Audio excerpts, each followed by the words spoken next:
Sejam todos muito bem-vindos a mais um Que História Cast. E hoje não pode ser diferente. Eu tenho aqui um grande empresário, um cara magnífico. Nós temos umas diferenças aqui entre alguns dialetos, mas tá tudo certo. Quero apresentar para vocês o meu grande amigo Jocélio. Boa, isso aí. E aí, Jocélio, pronto aí para mais um desafio, contar a sua história? Porque é a história que transforma. Bora? Pronto a gente nunca tá, a gente se prepara no caminho, né? Então vamos encarar esse desafio aí, né? E vamos contar um pouquinho da nossa história. É isso aí. Jocélio. Então eu vou começar logo já com aquela pergunta que não quer calar. Quem é Jocélio Silva? Essa pergunta é interessante, né? Eu vou responder igual eu respondi uma vez para uma psicóloga. Eu sou o que sou. Tá? Me chamam de Jocélio da Silva, filho do seu Jó e da dona Célia, 40 anos, pai do Luca, do Luigi e esposo da Bruna. Tá? E não posso deixar também de falar de filho do Pai. Né? Pai, nosso Deus, que nos emprestou para o seu Jó. Né? Somos filhos adotivos do seu Jó.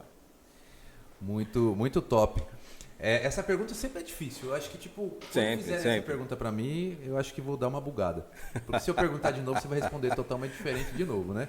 Mas, legal que, já filosofando, porque você é um cara que gosta de filosofia e tal, gosta de desconstruir para construir novamente, não tem como a gente falar de nós sem constituir conosco as pessoas que convivem em nosso meio, né? Uhum. Sejam amigos, mas principalmente a família. Então, sempre você vai falar assim, eu sou filho de Exato. Quem é você? Sou filho de fulano. Exato. Né? Exato. E aí, como é que você entende assim, o seu estado ser depois que você foi pai? Ixi, rapaz. Então, aí você começa a entender realmente um pouco da vida, né? Quando você é filho e você não tem algumas responsabilidades, você não entende muitas coisas. Mas quando você se torna um pai, você passa a virar uma chavinha e entender a vida de uma maneira diferente. Você entende que você tem que deixar de verdade de ser menino e você passa a ser homem, porque você tem responsabilidade. Uau. E não é só você não tem responsabilidade só sobre você. Você tem responsabilidade sobre outras pessoas. E aí você tem essa mudança de entendimento, né? E tem um monte de caras que começam a ter filhos e não deixam de ser meninos, né? Não, mas a questão da responsabilidade eu acredito que não tenha como não ter. Porque eu lembro perfeitamente, quando eu descobri, eu trabalhava no banco na época, e quando eu descobri que a Bruna estava grávida, a primeira coisa que eu falei assim, mano, agora eu tenho que arrumar a casa. Tem que arrumar a casa, eu digo assim, arrumar algumas coisas que estão pendentes, porque agora tem mais alguém que depende de mim. Né? Que é um ser totalmente indefeso, que depende de verdade de você. Se você não der de comer, se você não alimentar, ele vai perecer porque você não teve a responsabilidade de gerir as necessidades dele. Né? E a primeira coisa que eu fiz foi, cara, eu tenho que arrumar algumas coisas aqui, né, na minha vida para receber o meu filho. Oh. Entendeu? Essa deveria ser a atitude de todos os pais, né? Mas Exato. Muitos acabam abandonando. Mas eu lembrei de uma história, eu sei que a entrevista é sua, mas eu vou falar algo muito importante, que foi uma história, uma experiência que eu tive com Deus. Eu tive uma experiência com Deus da seguinte forma. Quando meu filho estava ali passando para a maioridade, eu olhei e fiquei, puxa, eu preciso dar um direcionamento para ele. Porque tem sempre aquela questão de você chegar para o seu filho e pressionar ele. E aí, você vai ser o quê? Né? Porque já começa lá, você já começa a fazer a pressão e vem aquela pressão cultural diante do seu filho dizendo o que você vai ser quando você crescer. Exato. E ele cresce com aquela ideia de que ele tem que ser alguma coisa. E eu cheguei naquele período, eu falei, puxa, eu preciso orientar meu filho. Eu sempre tirei a pressão, filho, calma, ainda tem tempo, você vai poder escolher e tal, mas já vai pensando em alguma coisa sobre a sua profissão, não sobre o que você é, a sua essência. E eu comecei a ficar bolado e eu comecei a falar com Deus E eu estava caminhando em um período ali falando com Deus e de repente eu falei, Deus, eu preciso dar uma orientação para o meu filho, né? E aí Deus falou comigo. Essa foi a minha experiência, né? Não quer dizer que vai ser com você ou com quem está assistindo. Mas aí Deus falou claramente dentro do meu coração, falou assim, fique tranquilo, porque antes dele ser seu, ele é meu. Nossa. Cara, a hora que eu recebi aquela palavra, assim, dentro de mim, tipo, foi incrível. Né? E ali eu confiei, mas continuei caminhando com ele e buscando, como tutor que somos pais Exato. dos nossos filhos, a gente caminhou orientando, mas eu descansei. Eu descansei no que Deus queria para ele, porque antes de ser meu, era dele. Exato. Dele não, é dele. Exato. Por isso que eu falei no início, né? Eu falei assim, eu sou o filho adotivo do seu Jó. Porque antes de nós sermos gerados aqui, né? A gente só existe porque Deus tem um propósito e a gente só existe por causa do propósito dele, porque senão seria outra pessoa. Né? E aí nós somos gerados pelos nossos pais e adotados, sim. Assim como Jesus era adotado ou era emprestado para José, nós também somos emprestados para os nossos pais. Né? E isso aí que você falou é muito interessante, porque às vezes a gente acha que a gente tem algum controle sobre isso tudo. Né? Mas a primeira coisa que é o princípio que foi dito o propósito é de Deus. Ele prevalece sobre todos os planos que nós temos. Até na criação de filho, até sobre tudo, né? O que a gente deseja para a vida deles. A gente acredita que está no controle, mas não tem controle não de tem nada. Controle, né? Não tem.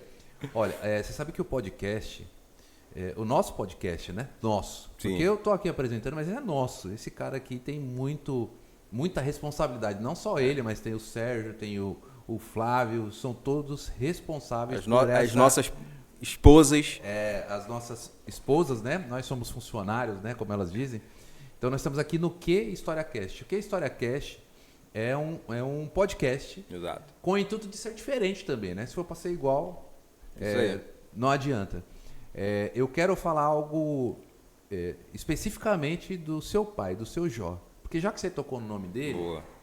Eu vejo que o podcast é uma oportunidade de trazer honra também para quem nos deu todo o suporte da vida. Claro. Né? Claro. E aí, para a gente conseguir emocionar um pouco, eu sei que é difícil, porque você é um cara mais racional, mas falar de família acho que toca um pouco. Eu quero que você olhe para aquela câmera ali, que é a sua câmera. Essa câmera é perigosa, hein? E diretamente para honrar seu pai, você manda uma mensagem para ele agora, fechando seus olhos assim, antes de mandar a mensagem, lembrando de momentos que ele cuidou de você. Então, primeira coisa, feche seus olhos, imagine as cenas, que volte as cenas de você, e aí, através dessa cena, você abre os seus olhos e já manda a mensagem pro seu Jó, que é um cara incrível, tenho certeza. De verdade, de verdade. Na verdade, não tem um momento, né? Tem vários momentos. Porque meu pai, ele sempre foi um guerreiro, né? Eu não lembro nenhum momento de meu pai não trabalhando para sustentar e prover as coisas para a família. E meu pai, quero primeiramente agradecer pela educação e pelos princípios que ele colocou no nosso coração, na nossa mentalidade. Nós lá em casa somos 2, eu e meu irmão é mais novo, né? E eu quero agradecer por todas as coisas que ele fez, de verdade. Porque às vezes a gente, como filho, a gente não tem a noção do esforço e do sacrifício que um pai faz quando sai de casa para prover o sustento para a família. E às vezes a gente, não é que desmerece, mas a gente às vezes não valoriza aquilo. Né? E muitas vezes eu não valorizei. O que meu pai dedicou ali, um pedaço da vida dele que ele dedicou para prover o sustento e a educação para a família. Né? Então, pai, quero agradecer de verdade, do fundo do coração. A gente já conversou sobre isso uma vez. E eu quero aqui publicamente agradecer novamente por tudo que o senhor fez. O senhor fez tudo que estava ao seu alcance e o que não estava também para poder manter sua família. Tá bom? Agradeço aí por tudo. Um abraço. Fico até arrepiado aqui. Uau! E legal, foi só um insight aqui, mas acho que é fundamental. Eu acho que. Perdi até as palavras, velho. Eu achei que ia emocionar você, mas eu fiquei. Porque eu tô... Mas vamos tocar. Bora lá. Vamos puxar a história um pouquinho mais para trás. Fala da constituição familiar que você teve, teu pai, a tua mãe, teu irmão, né? Você tem, me fala quantos irmãos, como é que foi a infância, se foi bacana, se foi difícil, se você tem lembranças boas, se tem lembranças ruins, traumáticas. Conta aí pra mim. Você vem da onde, rapaz? Vem da onde? Eu sei que você geralmente tem aquela dúvida entre bolacha e biscoito, então com certeza... Essa dúvida a gente não tem porque a gente leu o que está escrito no pacote. Né? Tá bom, vamos deixar assim. No pacote, se está escrito biscoito, a gente fala biscoito, entendeu? Isso aí. Engraçado que agora eu falo biscoito. Aí, ó. Gisele, tá um biscoito, Bruno. Então, como você falou no início, né, eu gosto de filosofar em algumas coisas. E essa é uma grande pergunta, mano, que ronda a humanidade. Da onde você veio? Sabe? Quando você para pensar nisso... vai falar assim, eu vim do meu pai, enfim, mas aí tem um longo assunto por aí. Mas a família que eu fui criado, que eu fui constituído, a família do meu pai, da minha mãe, nós somos 2 irmãos, né? 2 homens. Eu e meu irmão, ele é um pouco mais novo que eu. Ele é um pouco mais novo que eu, o senhor Jó da Silva Júnior. Um abraço. Silva Júnior. Você é um brother mesmo, de verdade. A gente já teve algumas diferenças aí, mas... coisa de irmão. No caminhar você vai resolvendo. Não mexe com ele. E lá nós fomos em 4, né? Igual é na minha casa hoje. Foi meu pai, minha mãe e nós 2 como irmãos. Né? Teve um período que morou com a gente sempre considerou como irmãos também, 2 primos. Um homem e uma mulher. Né? O Alan e a Michele. Que eles eram filhos da irmã da minha mãe. Eles moraram muito tempo, assim, ou próximo, ou dentro moravam... do mesmo ambiente do lar. Isso, exatamente. Considerado Às vezes como era filhos. vizinho, e há um tempo morou também na casa dos meus pais, e morava todo mundo junto lá. E a gente cresceu junto, né? A gente conviveu junto durante muito tempo. E lá em casa sempre teve muita gente. Né? Por quê? Porque minha mãe foram 9 irmãos no total, no geral. Família grande. Família grande. E aí tem os primos, os filhos e tal, né? E aí sempre lá em casa, como a minha mãe era a irmã mais velha, e ela passou a cuidar da família muito cedo, porque a mãe dela faleceu. Minha avó, né, faleceu, eu não conhecia minha avó por parte de mãe. E ela faleceu cedo, então minha mãe assumiu a responsabilidade de ser a mãe de todos os irmãos, basicamente. Né? E aí lá em casa sempre lotado. Sempre tinha gente. Eu vejo assim, que é muito interessante. Na minha família também não é muito diferente. Família grande, vários irmãos e tal. Mas eu vejo assim que, tipo, a família que é amorosa e é estruturada, eu vejo pelo cuidado que você tem com a tua família, com teus filhos e tal. Vejo que vem de berço, né? Vem da criação. E geralmente uma família que é amorosa, ela é acolhedora, né? Sempre vai ter alguém que passou pela tua casa. Exato. Eu me lembro que, assim, os meus pais sempre, eles são, minha mãe é de Minas Gerais e meu pai da Bahia, e eles se casaram e eles sempre estavam acolhendo alguém, ou da Bahia ou de Minas em casa. Então eu sempre tive irmãos agregados, irmãos maravilhosos que passaram pela minha casa, né? E assim, foi um ambiente grande de família e acolhedor. Então, na sua casa, eu acredito que não tenha sido diferente. Então, se tem amor, tem acolhimento. Exatamente. Não tem como. Você vai arrumar um jeito de pegar alguém na rua, alguém que está precisando e enfiar dentro da sua casa. Exatamente. Porque você quer ser pai de todo mundo, pai e mãe de todo mundo. E uma coisa que é interessante, tudo que era problema familiar dos irmãos da minha mãe, basicamente resolvia lá em casa. Tipo assim, fulano de tal brigou, saiu de casa, vai para onde? Vai para casa da Célia. Vai pra casa da irmã mais velha, entendeu? Tem um papel de juiz, né? Fica imaginando. Desse jeito. E, então, lá em casa sempre foi muito movimentado, né? E uma coisa que eu lembro, você perguntou sobre a questão da infância, eu lembro de uma infância muito boa, cara. Apesar de a gente não ter uma vida, assim, abastada, mas não faltava muitas coisas pra gente. Mas a gente se divertia, porque a gente morava no interior, né, no Rio de Janeiro, e meu pai tinha um terreno grande lá. Eram 4 terrenos de 45 por 26, eu acho. Eita, então, era grande. Explorar. Exato, era grande. Não devia. Era grande, tinha muita árvore, muito mato e tal. E a gente tinha os primos próximos, né, que eu te falei. Tinha esses 2 primos que moravam mais próximos. E no final da rua, tipo 50 metros, tinha os outros primos por parte de pai, que eram 4 homens. Né? E aí a gente... Era uma gangue, né? Era uma gangue, velho. E qual que era a cidade? Duque de Caxias. Duque de Caxias, no Rio de Janeiro. Baixada Fluminense. Então, na Baixada é um lugar bem arborizado. Isso, tal, exatamente. Né? A gente morava ali na região serrana do Rio. Né? E aí uma coisa interessante é que na rua, o final da rua, do meio para o final, era basicamente todo mundo parente. Cara. Era minha avó, morava na frente, aí tinha o dobro do terreno que meu pai tinha, minha avó tinha na frente. Era um sítio gigantesco. Aí do outro lado tinha os primos, tinha os amigos que moravam do lado, os outros primos que moravam do outro lado, era tudo basicamente família. Entendeu? E todo mundo mais ou menos ali na mesma idade.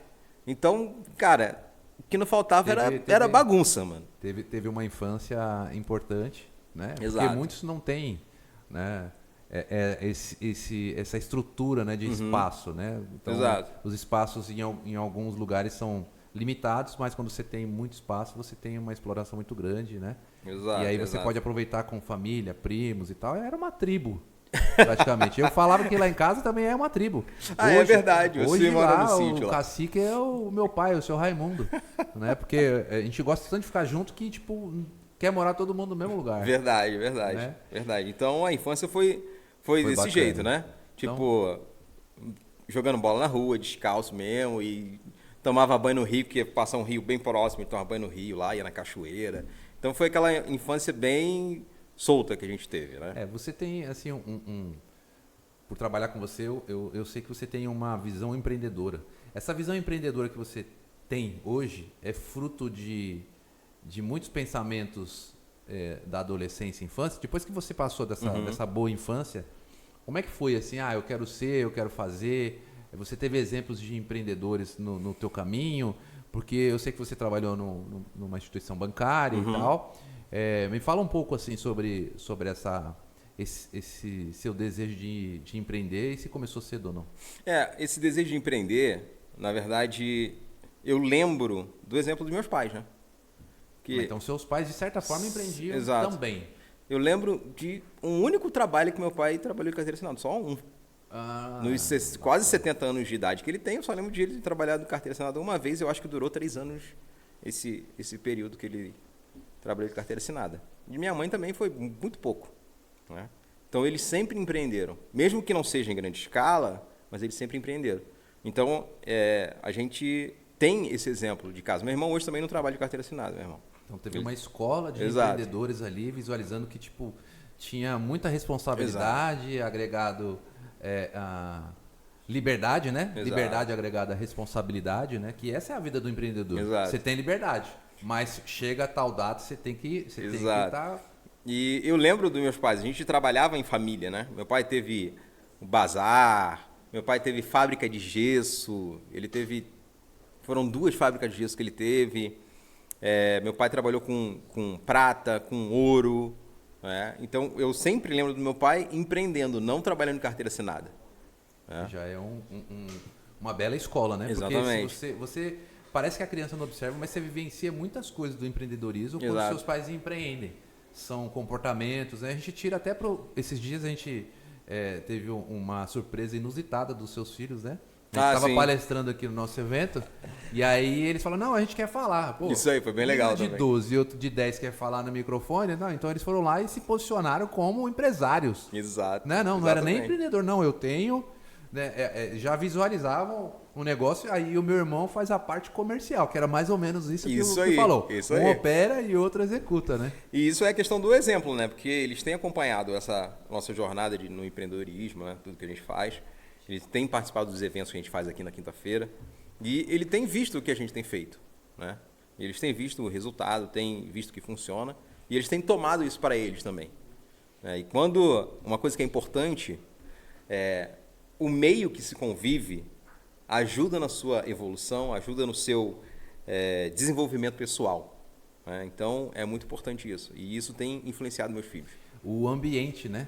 Você inserir o seu filho num ambiente de crescimento, num ambiente de pessoas que falam coisas boas, positivas, coisas de Deus, empresários, não tem como ele ter um caminho diferente se não for um caminho de excelência no empreendedorismo. Exatamente. Né? Exatamente. Não que não seja na estrutura normal, né? de estudo, né? Mas ele já cresce com uma cabeça buscando uma projeção bem maior do que a cultura nos impõe, né? Exatamente, sobre isso. E aí esse exemplo de empreendedorismo eu tenho de casa, né? Meus pais, até hoje, meus pais trabalham por conta própria. Meu pai, ele desenvolveu uma doença cardiovascular e aí ele precisou ser afastado de tudo que ele fazia. A última coisa que ele estava fazendo ele tinha um táxi, né? E não trabalhar de carteira assinada, porque você não trabalha de carteira assinada. No táxi, né? Um autônomo, né? Isso aí. E aí ele desenvolveu uma cardiopatia e aí ele teve que ser afastado de tudo que gerasse o mínimo de esforço possível. Uau, então uma bela foi, superação, né? E aí foi um baque na vida dele. Porque, igual eu falei pra você, eu não lembro do meu pai não trabalhando. Eu lembro do meu pai trabalhando todos os dias, domingo. Sábado não, porque meus pais são adventistas, né? E aí no sábado eles não trabalhavam. Mas todos os outros dias meu pai trabalhava. E aí, imagina para ele, que trabalhou todo esse tempo todo, né? Ter que parar de um dia para a noite e falar assim, ó, você tem que parar hoje, amanhã você já não pode mais trabalhar, porque senão você vai morrer. Simples assim. Essa foi a notícia. Essa foi a notícia, desse jeito. Vamos falar um pouquinho sobre isso, porque a história do seu Jó é incrível. Exato. Quem sabe um dia ele vai estar aqui sendo entrevistado também, aqui no Tem História para contar a história dele, né? Mas vamos dar uma pincelada na história dele, porque esse percalço não teve um impacto só na vida dele. Exato. Teve um impacto na vida da família e mil coisas passaram ali na cabeça dele. Ele teve aconteceu essa cardiopatia nele com que idade? Olha, a idade certa eu não vou lembrar, porque... Mais ou menos, pode ser uma média. Foi há uns 8 anos atrás, eu acho, aproximadamente. E aí ele foi pego de surpresa ali sem ter que fazer esforço. E agora? Exato, exatamente. Porque qualquer coisa para andar, esforço, para correr, se esforça, para subir uma escada, tem esforço. Então, a ponto dele não poder dirigir, ele não podia dirigir. E ele trabalhava no táxi. Entende?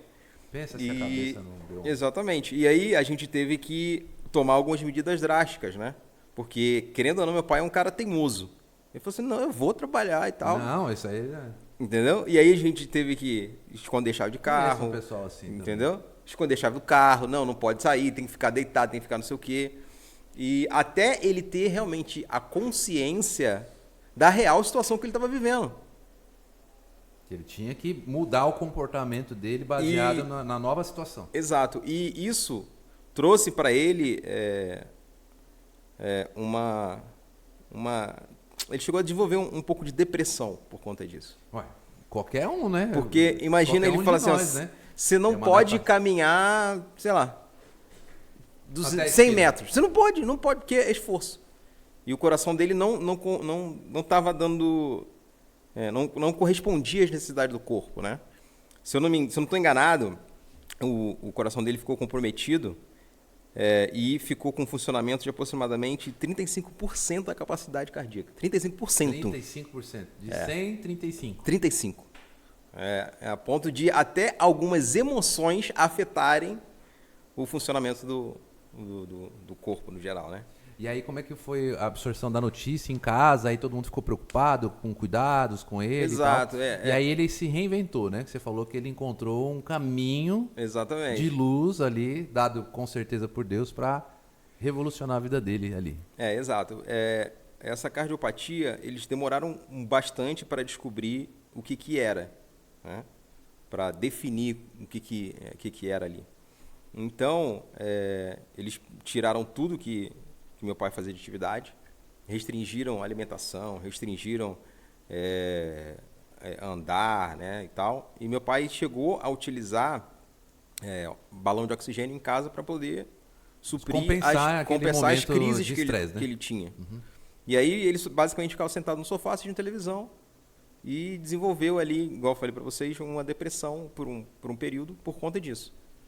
E aí realmente ele, naquela depressão, ele falava que ele ia morrer, que a vida tinha acabado e tal. E é difícil para até a gente como filho, né? Tipo, não, pai, vai melhorar e tal. É complicado, né? E minha mãe também, ela já estava tomando isso para ela, né? E graças a Deus, depois de tratamento, eu levava ele no médico para fazer os tratamentos, fazer as consultas. Meu irmão também ajudava bastante, ajudava mais do que eu, porque nessa época eu estava um pouco ausente, né, por causa da minha separação, que é outra história que existe aí. E alguma coisa despertou nele para ele começar a mexer com plantas. Eu não sei, até hoje eu não sei, a gente não conversou sobre isso. Mas ele começou a mexer com flores, com plantas, fazer estudos de experiências dele lá, de fazer enxerto, de pegar uma árvore, fazer cruzamento com não sei o que e tal. E aí, em paralelo, ele ia fazendo os tratamentos que tinha que fazer. E isso preencheu o vazio da questão do trabalho e das atividades que ele desenvolvia, né, no cotidiano, certo? E aí, ele, como um bom empreendedor, transformou isso em negócio. Então ele teve um ganho duplo, né? Exato. Porque mexer com a terra, eu gosto um pouco de mexer com a terra e é realmente muito prazeroso, né? Deus, ele é perfeito nessa questão, porque a gente nasceu para dominar esse planeta, inclusive a terra, né? Exato. A terra, plantas, árvores e tudo. E traz muito prazer, cara, é muita dopamina ali. E ele teve um ganho, além da dopamina, transformou num negócio para sustentar a família dele, que é a responsabilidade de pai, que você falou. Então ele olhou, não, eu tenho a minha esposa, tenho os meus filhos que ainda estão no processo, então, e tem a minha vida também, né? Porque ele teve que amar primeiramente a vida dele, era com restrições, mas eu preciso me reinventar, e ele se reinventou, né? Exato. E esse é um grande exemplo para o filho, né? Exatamente. E hoje ele criou um negócio das plantas dele, né? Ele vende, ele tem um espaço lá na feira, local lá de Caxias, onde ele faz venda dos produtos e tem vários clientes. Ele faz uma boa imagens renda, para mim são muito tops, né? E aí, tipo, ele começou com plantas com flores e tal, né? Só que hoje ele tem de tudo lá. Tem árvores frutíferas, já cultiva um monte de coisa lá e já vende para um monte de gente na internet. Sabe e tal, tudo, especialista. De verdade.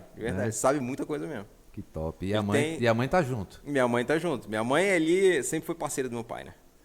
Em todas as dificuldades, né? Em pontos bons ou ruins, eles sempre estiveram juntos aí. Então, ele, mais uma vez, empreendendo aí na vida dele. E aí você tem que tirar o exemplo não só da superação, mas também de transformar todo aquele caos, aquele momento que parecia estar sendo finalizado, né? Mas quem determina com certeza cada respiro da nossa vida aqui é Deus, e cada respiro da sua vida quem determina é Deus. Né? Então quem vai dar a última palavra vai ser sempre Deus, quem vai cuidar de você até o final sempre vai ser Deus. Sempre. Então nem tudo está perdido quando Deus está no controle das coisas, né? E uma coisa interessante hoje ele não é mais considerado um cardiopata.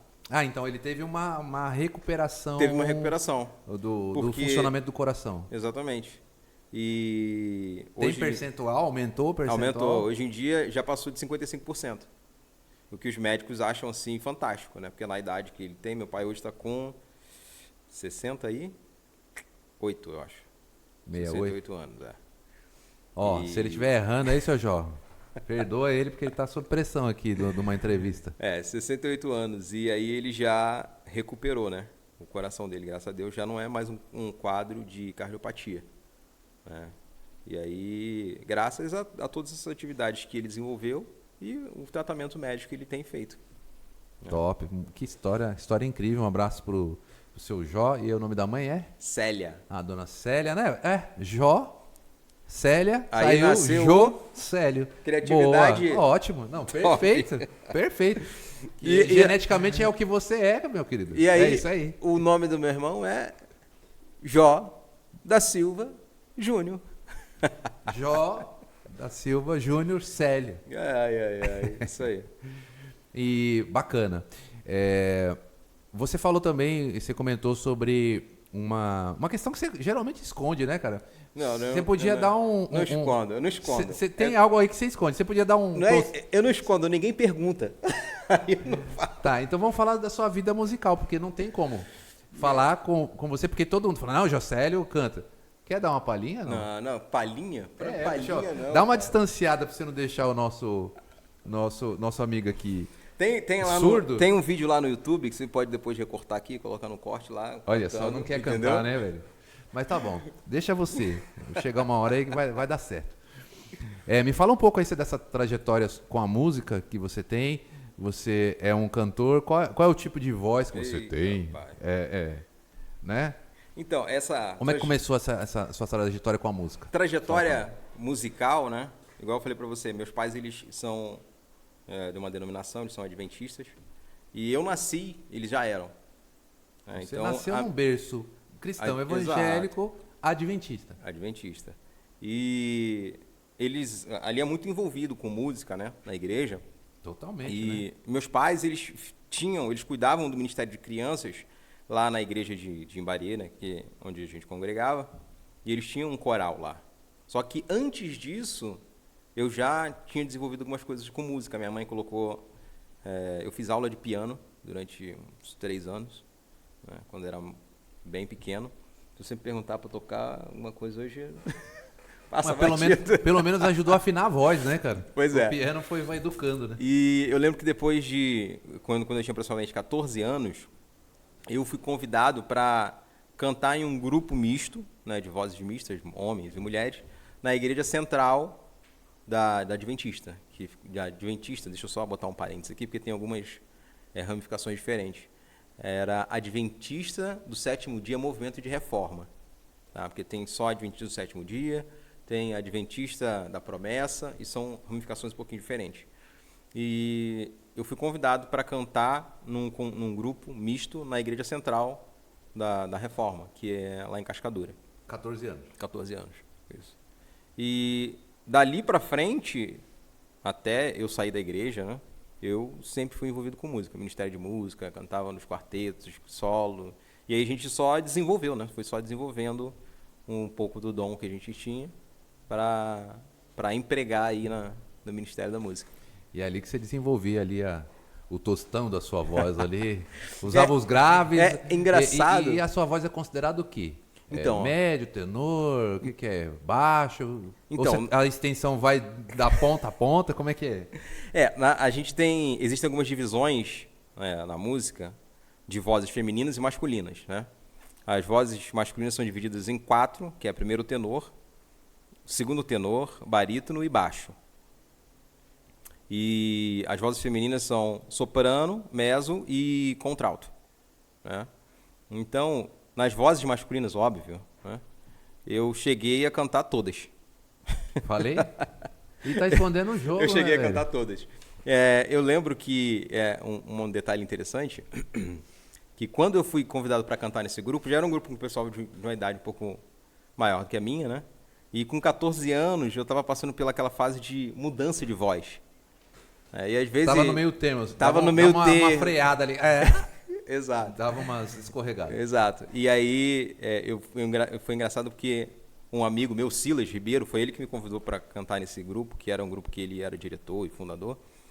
E ele me guiou muito nessa parte não, vai para lá, vai fazer assim e tal, que ele já era um cara assim, mais vivido na música, e ele me direcionou muito nessa parte, né? E agradeço a ele por isso. E aí depois a gente foi evoluindo, né, tecnicamente, vocalmente, até que a gente identificou ali que a minha voz era uma voz de barítono, que é uma voz ali média, né? Mas eu tinha uma extensão tanto para fazer agudos, vozes mais altas, quanto para fazer mais baixo.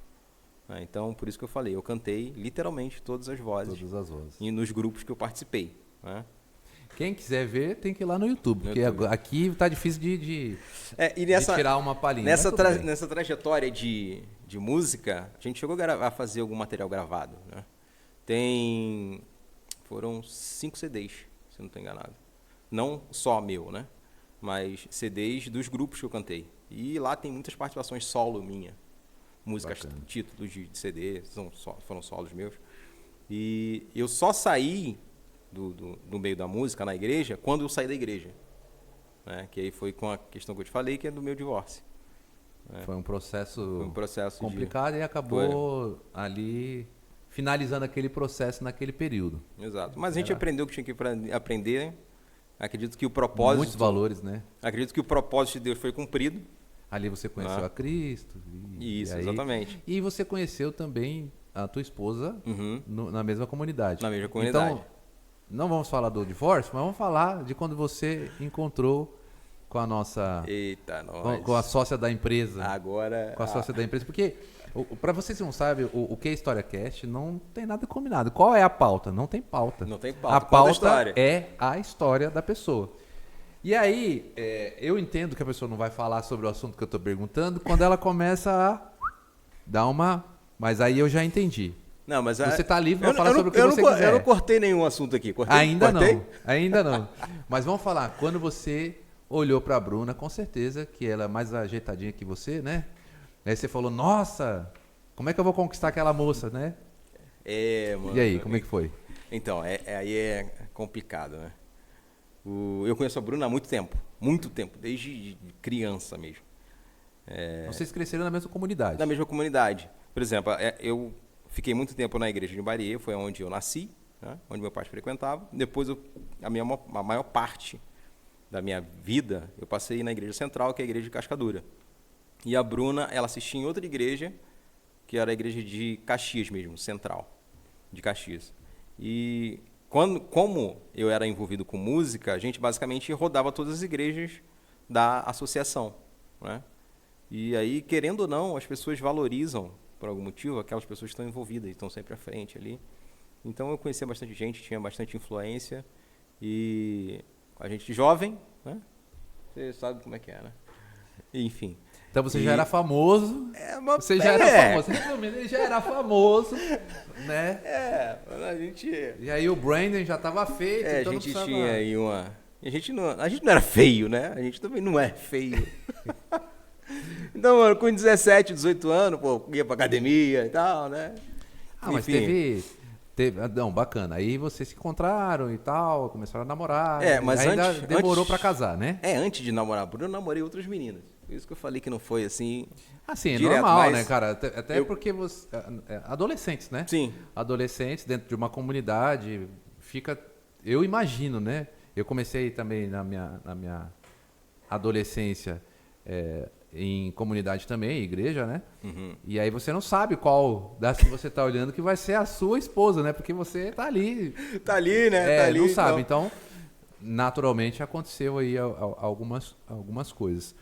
Mas você tava falando assim, tipo, que não era tão feio e tal, não sei o quê. Teve uma época que você chegou a pesar o peso diferente que você tem hoje, né? Hoje você tem quantos quilos hoje? 84. 84. Qual foi o máximo de quilos o máximo que você chegou a pesar?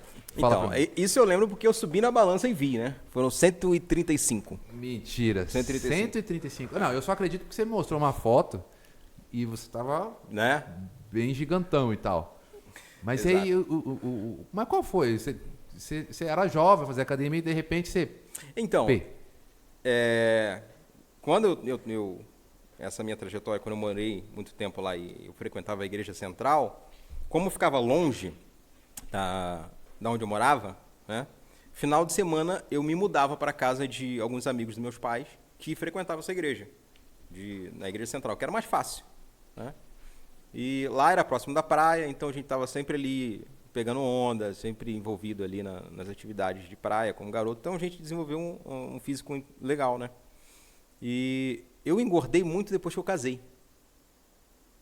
Engordei muito depois, esse 135 foi depois de casado. Diminui as atividades físicas e aumenta... Então, quer dizer, aumenta a caloria, diminui a parte física, basicamente isso. A gente basicamente saía para comer. Viajar, comer. Eu imagino que você não tinha naquela fase 80 quilos. Tinha o quê? 70 quilos, mais ou menos? Eu cheguei, o mínimo que eu pesei... Dos 70 73. Então, 73 para 130 era outro você. Basicamente isso. Basicamente isso. Basicamente isso. Então, engordou muito. Bastante. Minha esposa cozinha muito bem. Então, gente recém-casado, cozinhando pra caramba, e diminui a atividade física, e aí você ganha mais uma responsabilidade, né? Aí você trabalha mais, e aí você vai tirando algumas coisas do caminho que você acha que é desnecessário. E eu estava muito focado no trabalho quando eu casei também, né? Que eu tinha acabado de... a responsabilidade Isso. chegou, né? E aí você tem que prover, né? E aí você fica focado basicamente em trabalho, e a minha rotina era trabalho, casa, igreja. Cantar, trabalho, casa, igreja, canta, trabalho. E aí você vai tirando as atividades físicas que você acha que é irrelevante, aí você vai só ganhando massa e gordura. E foi basicamente o que aconteceu. Entendeu? Ótimo. E aí, voltando um pouquinho, rebobinando aqui a fita, porque o pessoal não sabe o que é rebobinar a fita hoje, né? Isso é coisa da nossa época. Isso aí entrega a idade, né? Entrega, com certeza. Mas ninguém sabe, né? Que a gente não revela a idade, né? Então, e aí você conheceu a Bruna e aí casou. Tá? Vocês se apaixonaram lá, tal, resolveram casar, tiveram o casamento dos sonhos e tal. Sim. Fizeram. E aí o Lucas já veio logo em seguida, a encomenda? Não. Cegonha já entregou o Lucão? Não, a gente curtiu bastante o casamento. Né? A gente viajou bastante, a gente saía bastante com os amigos também. E depois de casado foram 4 anos que o Lucas veio. Hoje ele está com 12, vai fazer 13 agora, dia 22 de outubro. Já está aí... Segurança, né, cara? Já tá... O pessoal que conhece já sabe que ele está na 1,80 m. Não, 1,80 m não, está chegando. Tá por aí. 5 centímetros a menos que eu, tenho 1,78 m, então 5 centímetros a menos, ele tem um pouquinho, mas ele provavelmente vai passar isso aí fácil. De tênis, de topete, já passou. Já passou, exato. Então a gente curtiu bastante antes de ter o filho, né? E foi muito legal isso. A gente aproveitou ali bastante coisa do casamento. E naquela época você não empreendia, você trabalhava CLT. CLT. E quando é que você se meteu a trabalhar? Ei, rapaz. Quando é que você olhou assim e falou, eu vou virar empresário agora? Você estava casado já ou não? Já estava casado. Depois do casamento? Eu estava casado. E, inclusive, a Bruna me auxiliou a fazer o desenho, a logomarca da primeira empresa que a gente teve, né? E era do quê? Qual que era? A empresa era uma loja online, um e-commerce, isso foi em 2014. Caramba, foi bem... 2014. Melhor que você, só o Flavinho, né? 98. Flavinho começa Eu tô desconfiando que o Flavinho é mais velho que a gente, cara. Ele tá falando que tem 40, 39, mas não sei não, velho. Flavinho, ele fundou a internet, Flavinho. Não, ele fundou a internet, cara. Empreender, não. Ele começou com... Como é que é? Marketing digital. 1998, cara. Mas tá bom. Depois a gente volta a falar sobre isso aí, viu, Flávio? Isso aí. Enfim, ela me auxiliou, né, a fazer o desenvolvimento da logomarca da empresa, que era uma loja de artigos esportivos para esporte e aventura. Deixa eu adivinhar, você quebrou essa empresa? Não. Claro, né? Senão eu tava milionário. Quebrando. Na verdade, eu quebrei essa empresa, né? Que bom. Que bom, né? O pessoal não entende quando eu falo assim, mas foi bom, cara. Eu aprendi coisa pra caramba. Aprendi demais. E quando eu comecei a empreender, eu ainda trabalhava no banco. Né? Ficou no paralelo, né? Fiquei no paralelo. Porque uma coisa que sempre me incomodava, né, e que isso me levou aí a algumas crises, né, como ser humano, tipo assim, será que a minha vida é só isso mesmo que eu tenho que fazer? Tipo... eu queria chegar nesse ponto aí, porque você já tinha me falado sobre essa parte. Me fala sobre essa crise, porque essa crise é o que interessa. Não, tudo interessa, mas digo, essa crise de você ter que mudar a sua vida por causa de um dilema, né? Porque você chegou ali, não conseguiu uma solução no teu cérebro. Agora a gente está filosofando mesmo. Exato. Você chegou lá, eu acho que tipo, muitas pessoas que estão nos assistindo chegam nesse ponto, mas não conseguem romper. Em que momento você conseguiu romper? Você estava trabalhando num banco, num grande banco, que é o desejo de muitas pessoas, e aí vem o dilema. Fala sobre esse dilema aí para nós. Isso, exatamente. Isso aí, na verdade, eu identifiquei depois com alguns estudos, né, que existe um padrão para isso. Mas eu não vou entrar nesse assunto, porque senão a gente vai Não, pode entrar, investir porque mais um tempinho. Tá bom. Senão vai demorar umas 4 horas, mas tudo bem, vai. O que acontece? Naquele momento, eu estava construindo minha casa, né, gastando um dinheiro considerável, e a Bruna estava grávida do Luigi, né? E a empresa onde eu trabalhava, que era uma economia mista, apesar de a gente ter um pouco de estabilidade, a gente não era concursado do banco, mas a gente era regido pelas mesmas regras dos funcionários do banco, né? Porque o banco na sociedade era majoritário. E eles fizeram uma negociação na época que a empresa comprou um banco, mas tinha uma cláusula escondida lá, né, que fez basicamente mudar o jogo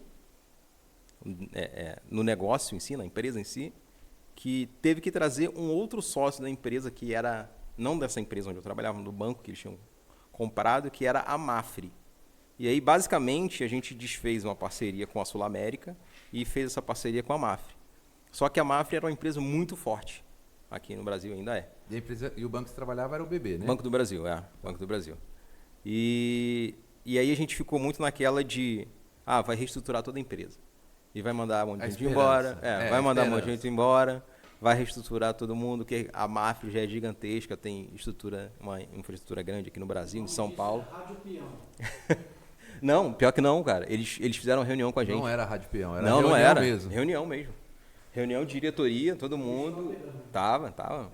E aí, um futuro incerto, porque você pode ser mandado embora amanhã, ou pode ser mandado embora daqui. Poxa, isso é uma sensação muito boa, né? Fantástica. Aí você construindo casa com os gastos altíssimos, e o segundo filho ao caminho, tinha o primeiro filho, que já tinha 3 anos aproximadamente, né? E aí foi uma pressão gigantesca que eu sofri, e eu comecei a me questionar sobre isso, né? Sobre, cara, será que a vida que eu tenho que viver é essa? Né? Eu tenho que estar nessa rotina, porque minha rotina igual eu falei para você, era casa, igreja e trabalho. Casa, igreja e trabalho. Minha relacionamento social era com o pessoal da igreja. Eu não tinha muito relacionamento com o pessoal do trabalho, né? Era basicamente trabalho, ia lá, conhecia todo mundo, tinha alguns amigos, mas nada assim muito profundo. E era casa, trabalho e igreja. E isso era minha vida, minha rotina. E uma coisa que contribuiu muito para isso foi o deslocamento que eu tinha da minha casa até meu trabalho. Eu saía no horário de pico, de trânsito, e aí eu pegava todas as vias engarrafadas até chegar ao trabalho. Aí levava 1 hora, 1h40, 2 horas até chegar ao trabalho. Vai desgastando, né? Vai desgastando demais. Tem um ponto que eu queria voltar, que é o ponto do verdadeiro empreendedor, né? Quando ele chega naquele dilema, né? De saber se você vai ser mandado embora ou não, você fica com uma insegurança tão grande, é uma sensação tão horrível, mas o que eu digo para você, ser mandado embora não era e não é ruim para todo mundo. Exato. Porque é uma grande oportunidade para você mudar o destino, mudar a sua rota para o empreendedorismo. Então, todo mundo quando chega para mim e fala, puxa, fui mandado embora, eu não me lamento com ela. Eu digo assim, agora é uma grande oportunidade para você ser um grande empresário. E isso faz toda a diferença na estrutura do seu emocional. Então, você precisa acreditar em você em primeiro lugar. E foi o que você fez. Sem sombra de dúvidas. Mas uma coisa interessante nessa época eu não tinha consciência disso, que era bom ser mandado embora. Entende? E assim, a minha empresa, ela não estava me dando muita grana, ela não era sustentável. Apesar de eu estar fazendo investimento e tal, né? Eu tirava mais dinheiro do bolso do que o retorno que ela me dava. Porque você estava envolvido em vários processos. Em alguns ali. processos, principalmente no e-commerce, é natural você tirar um certo recurso financeiro, porque você está financiando um projeto no qual você não tem experiência. E aí vale a questão de você buscar um ambiente onde pessoas tenham mais conhecimento que você, para que você não tenha que passar inventar a roda novamente, começar pelo processo do zero. Quando você busca um ambiente importante e de conhecimento, você tem um meio caminho andado. Você não precisa inventar novamente toda a estrutura. Exato. Uma coisa interessante, assim, eu mesmo trabalhando no banco, eu sempre acompanhei na época, vou fazer até uma propaganda aqui, não sei se existe ainda, que é aquela revista Pequenas Empresas, Grandes Negócios. Tem um programa na TV então, ainda. Ainda existe esse programa? Pô. Então. E o que eu fazia? Eu sempre acompanhava muito esse programa e eu tinha a assinatura da revista. Então eu estava sempre consumindo ali histórias de empreendedores, dicas, mesmo trabalhando no banco. É uma forma subconsciente de querer um futuro diferente do que você está vivendo. Exatamente. Porque tem gente que justifica pegar um trem lotado, tem gente que justifica você andar feito uma sardinha com alguém com essa parte aqui que não é muito boa depois que você volta do trabalho, na sua cara, e não diz que eu gosto do que eu faço. Cara, você não precisa fazer isso, você não precisa continuar no mesmo processo. Exato. Então ali você toma um novo caminho quando você resolve empreender. Eu lembro que, igual você comentou sobre viajar em trem lotado, em ônibus lotado, eu fiz muito isso. Cara, eu fiz demais. Eu fiz muito isso. Já quase quebraram minha perna. Eu lembro de dormir em pé no ônibus, saca? Você tá aqui, dá aquela desligada. O joelho desencaixa, mano, direto. Já fiz muito isso. Eu já dei joelhada assim na pessoa. Você dorme, literalmente dorme, cara. E várias pessoas você vê dormindo. E aí... deixa eu contar uma história engraçada sobre isso. Conta a história. Eu sei que a história não é sua. Eu vou entrevistar aqui, Então conta aí a sua história. Eu tava uma vez na Estação da Luz, para voltar para casa, né? Na Estação da Luz, E por algum motivo ele se formava em outra estação.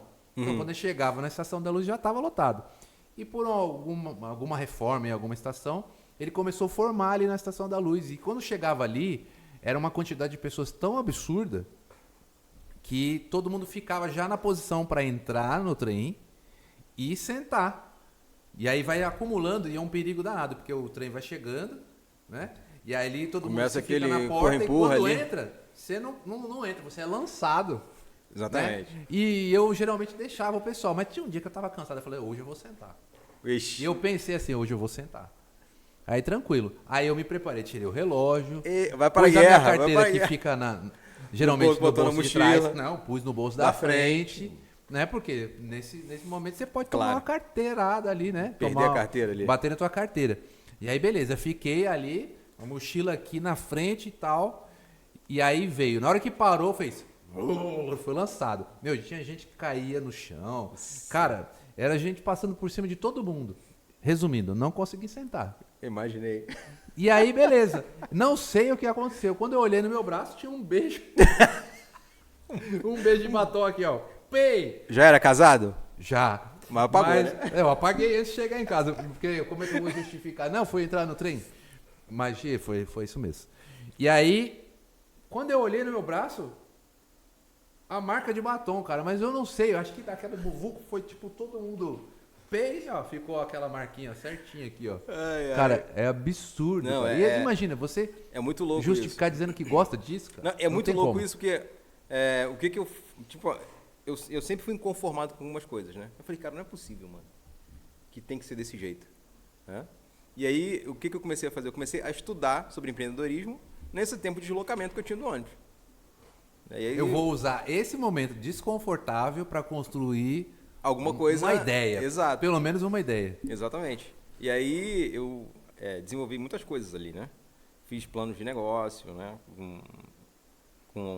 Desenvolvi esse negócio antes de eu botar para rodar mesmo. Eu desenvolvi ele com planejamento mesmo de negócio. Sei lá, para você ver como é que é engraçado. Antes de eu colocar em execução, eu acho que eu refiz aquilo umas 30 vezes. Eu que sou perfeccionista, né? Não é Vai, que tá se não, entregando, mas não é vamos que lá. é perfeccionista. Sabe o que é? Conforme eu ia estudando, eu ia entendendo que tinha outras coisas que era necessário para o negócio.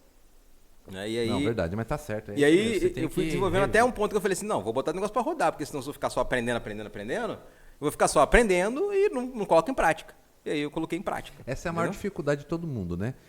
Lê livro, aprende, faz curso, faz o segundo curso, O terceiro- colocou o que em prática? E nunca vai Nada. para execução, exato. Então, Exatamente. o que é mais importante? Colocar em prática. Você precisa ter um norte, né? Mas você precisa executar rápido. Talvez se eu tivesse executado mais rápido, hoje eu teria mais sucesso. Então, executar rápido e esse errar negócio. barato, né? Errar Tem barato, essa, enquanto essa você é coisa pequeno. de errar pequeno, né? Exatamente. Porque a gente fica querendo juntar todas as ferramentas necessárias para começar a fazer alguma Mas coisa. não tem todas as ferramentas. Não tem, né? nunca vai ter. As peças não estão todas no... Nunca vai ter. É igual quando o pessoal fala assim, não, eu estou me preparando para ser pai. Ah, amigo, você não está se preparando, porque não existe, você não consegue se preparar para ser pai. Assim como você não consegue se preparar para ser um empreendedor. Não, eu digo Entendeu? até que se você é pai, você não consegue criar o seu segundo filho, ou terceiro, ou quarto, do mesmo jeito que foi o primeiro. Ixi. Então não tem uma fórmula Não tem. para não tudo. Tem os princípios. Exato. Mas a fórmula é como um quebra-cabeça, Exato. faltando as peças, e você vai ter que criar as peças que estão Exatamente. faltando, né? E uma coisa interessante também, só para falar dessa parte do meu inconformismo com esse deslocamento, E aí você estava inconformado com o tempo. Aí eu comecei, com o trenzão, com o busão. Exato. Porque era assim, era caro eu ir de carro. Né? E eu, querendo ou não, eu era empregado. Eu tinha um salário fixo. Tinha meus custos mensais. E quando você é empregado, você não tem muito como você arrumar uma renda extra. Né? Porque todo o seu tempo está envolvido ali para a empresa com quem você está trabalhando. E então, apesar de eu estudar, né? Comecei a estudar empreendedorismo ali nesse tempo, eu dificilmente ia de carro para o trabalho. Tinha carro, mas dificilmente ia de carro. Porque eu não queria pegar aquele trânsito eu dirigindo. Porque aí eu ia ficar ocupado em ficar dirigindo. Você usava Entendeu? realmente, otimizava o seu tempo. Então, quem tá no trenzão ou no ônibus pode otimizar o seu tempo fazendo uma Exato. leitura, Empregando em alguma coisa que seja útil e que vá desenvolver ouvindo alguma coisa. áudios, livros. O que mais que a pessoa pode fazer? Pode ler, pode escrever, pode... Sei lá, N coisas que você pode fazer. Dá para escrever um livro no tempo. Sem Eu me sombra de lembro, dúvidas. o Josélio, eu me lembro que quando eu saía da minha casa para um dos meus trabalhos, eu demorava 2h30 para ir e 2h30 para voltar. Então, quantas horas eu tinha? 5 horas, né? Só na parte de deslocamento Só no deslocamento. do trabalho. Isso aí. Imagine se eu estudasse 5 horas por dia. Faz uma soma. Não, Eu trabalhei é- nessa empresa durante absurdo. 7 anos. Imagine 7 anos vezes 5 horas 5 por horas dia. dia. É muita coisa. Faz essa conta aí, produção. Faz aí, mano. Vai depois manda Cinco- pra gente. Vamos ver se dá para aprender alguma coisa no trabalho. Ou E... no caminho do trabalho. Sem sombra de dúvidas, dá. E uma coisa interessante também, nessa época, eu gostava muito de esporte, né? Tanto é que eu abri a empresa de esporte porque era um hobby que eu tinha. Então a sua empresa tinha Era a de ver com esporte. esporte porque Sim. é algo que você admirava Eu e gostava de fazer. era um gap que você tinha enxergado no mercado e falou, pô, vou usar isso daqui. Exato. E teve uma época que eu Mas praticava... você foi esportista? Fui. Atleta Fui. em que nível? Conta pra nós agora. Em que nível Aí e, foi legal. e qual era o esporte? Então, um esporte assim que é minha paixão de verdade é mountain bike. Pouca gente conhece. Mas tá? naquela época você já pedalava Já, pedalava. profissionalmente? Profissionalmente, assim, a gente participou de muitas competições de mountain bike no Rio de Janeiro, interior de Minas, né? Eu fui Na federado região serrana, né? Você tinha ali em casa. um Em celeiro enorme para treinar. Em casa. E eu fui federado pela federação lá para a FECIERJ, né? Federação de Ciclismo do Rio de Janeiro. E a gente participou de várias competições, tem alguns troféus aí interessantes. Vão deixar aqui no escritório alguns troféus aí, né? Tem que trazer, Faz né? parte da história. E uma época que, tipo, eu tava sem tempo para treinar, eu passei aí de bicicleta pro trabalho. Pô, aí é treino também, né? Passei de bicicleta pro trabalho. E assim, só para você entender, o deslocamento às vezes dava 2 horas, que eu te falei, né? Ah, de bike demorava 2 horas. Não. Não. O De ônibus, de condução. ônibus, Dava aí 1h40, 2 horas. Por quê? Eram 43 quilômetros para ir e 43 quilômetros para voltar. Caraca. E eu fazia isso de bike. E voltava. Mentira. Sério?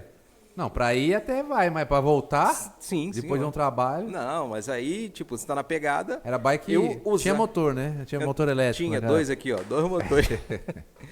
E aí eu usava isso para treinar, porque chegava perto de temporada de competição, eu não tinha tempo para treinar, era só final de semana. E aí, tipo, você treina pouco, você vai ter um resultado ruim. Sim, e aí eu então, passei a usar esse tempo para treinar. Se existisse Entendeu? audiobook ali, rapaz, você treinava Não, era e ainda... demais, era demais. E ainda ouvia os livros. Eu ficava bem ligado por causa do trânsito, né? E o interessante, de ônibus eu levava em média 2 horas. E de de bicicleta eu levava 1h20. 1h20. Por quê? Eu não ficava parado no trânsito. Eu ia embora e tudo parado. Literalmente a E rodovia. você só cortando. E eu só, igual, tipo moto, né? Você ia pelo corredor e vai Não dava embora. pra ver. E vai embora.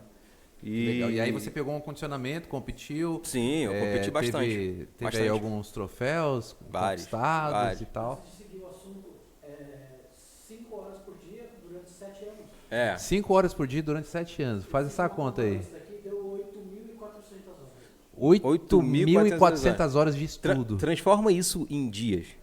Só pra gente ter uma Divide ideia, por- pro pessoal divide por 30. entender maior. Divide por 30. Só pro pessoal entender melhor É dividir por quantos 30? dias. Para saber meses, né? Não, horas foram 8.000 e 8.400 horas, A conta que eu fiz o dia tem 24. Então, se- 5 horas por dia. 5 horas por dia, Dia da semana. 5 dias da semana. 5 vezes 5, 25. Aí eu fiz 4 vezes 4 para dar um mês. 8.000 horas, gente. 8.000 horas. Qual é? Vezes 12 para dar um ano. 8.000 horas? É, não explica a conta não, mas faz... Vê só quanto dá isso em dias. Rapaz, 8.000 horas você faz uma faculdade. Então, 8.000 horas dividido por quanto? 24 Eu horas? acho que é 24. É 8.000 dividido por 24. Faz aí, pra saber em dias. Essas 8.000 dividido por 24. Pra vocês terem uma noção de como Quanto o tempo? seu trajeto até o trabalho pode ser um tempo muito produtivo para aprendizado, né? 350? Um ano? Um ano. Um ano que você jogou fora, basicamente, aí, Um no ano deslocamento. de estudo Do que você quiser fazer, sem na interrupção, né? Aliás, tem algumas interrupções, mas vamos aí, que dê aí 9 meses de estudos longos, você cria... Você faz Você muita fica coisa, né? mestre em várias coisas. Exatamente. Mas não Exatamente. adianta nada se for só leitura sem prática. Sem prática. Então é o que te E trouxe isso todo foi uma esse coisa que eu resultado foi aprendi. prática, né? Isso foi uma coisa que eu aprendi, né? Eu aprendi muito mais quando eu fui para a prática do que enquanto eu só estava lendo e fazendo planejamento. Porque muitas coisas você vai aprendendo ali e vai a muitos É porque percalços na você aprendendo. leitura, toda vez que você vai implementar alguma coisa, que você está fazendo uma leitura que você quer utilizar, ele não tem o fracasso. Uhum. Então, o que faz você se adaptar mediante algo que você está fazendo é o fracasso. Então, a Exato. soma dos fracassos, não dizem que a soma dos fracassos é o teu sucesso? Quando você soma todos eles, você chega em algum lugar. Porque se você faz a leitura e não põe em prática, quer dizer, não tem falha nenhuma. Só está no Exato, campo das exato, ideias. exatamente, Então, a exatamente. prática é fundamental. Então, é interessante você aplicar o mais rápido possível. Né? Põe em prática o mais rápido possível. Óbvio, você tem que ter um mínimo de ferramentas para você executar, mas você tem que começar. Porque a habilidade só executar. vai vir na prática. Porque Exatamente. você tem a teoria e a habilidade vai vir na prática. Exatamente. Né? Então, é errar rápido, barato, mas você tem que colocar para funcionar. E o legal é quando você não erra conhecendo os erros dos outros. Assim. Por isso que o ambiente, network, vale mais do que Exato, dinheiro. Porque você não exatamente. erra no Ó, que a pessoa errou. Se eu tivesse, óbvio, você vai sempre botar a sua suposição. Se eu tivesse o conhecimento que eu tenho hoje e o network que eu tenho hoje, naquela época, mano, eu seria milionário, sem sombra de dúvidas. Hoje você é rico só, né? É. Milionário Não, ainda tá não. chegando. Tá chegando. Tá chegando. Mas eu seria, sem sombra de dúvidas, milionário. Né? Porque a internet, nessa época, não era tão forte assim. Mas as pessoas já procuravam bastante. Você não tinha muita concorrência. Né? Ainda mais no setor, que era esse nicho específico, né? Que era muito específico. Era artigos esportivos para esportes de aventura. Não é qualquer coisa. Tipo, chuteira, tu não vai encontrar lá. Sucesso. Bola, você não vai encontrar lá. Mas tinha uma galera, e existe ainda tem muito contato com esse pessoal, que ama esse tipo de esporte. Né? Camping, crafting, escalada, mountain bike. Mano, Tudo isso você já fez? tudo isso eu já fiz. E uma coisa que é interessante, nessa época que eu empreendia, que eu montei a loja online, né? Isso aí também tem uma grande história por trás disso aí. O que eu fazia? Eu mesmo fazia as entregas dos produtos da minha loja. Ótimo, tem que ser tudo. Era o financeiro, Era o financeiro, era entregador, comercial, era tudo. E tecnologia nessa época não era tão evoluída quanto hoje. Né? Eu lembro que para eu instalar um meio de pagamento no site, cara, foi uma guerra. Na época, eu não vou fazer propaganda, mas Praticamente um programador. não, foi uma guerra. Né? Tipo, o cara tinha que validar o meu site, a empresa validava o site, depois ia para homologação e tinha que tirar certificado, não sei o quê. Tipo, para botar para vender, lá foi, sei lá, 20 dias. Na brincadeira de homologa, ajeita, não sei o quê, faz não sei o quê. Né? Caramba, Então era bem complexo naquela época fazer isso. Mano, a gente tá falando aqui só de histórias incríveis. Mas uma pessoa, ela não é conhecida só por histórias incríveis. Porque os percalços, as Exato. dificuldades da vida dela forjam o que ela é e no qual ela se torna a cada dia. Uhum. Né? A gente falou aqui sobre que você é atleta, falou aqui que você é cantor famoso e tal. Não, sou eu que tô falando. Famoso né? na comunidade. Famoso na comunidade. Tá no YouTube, quem quiser ver.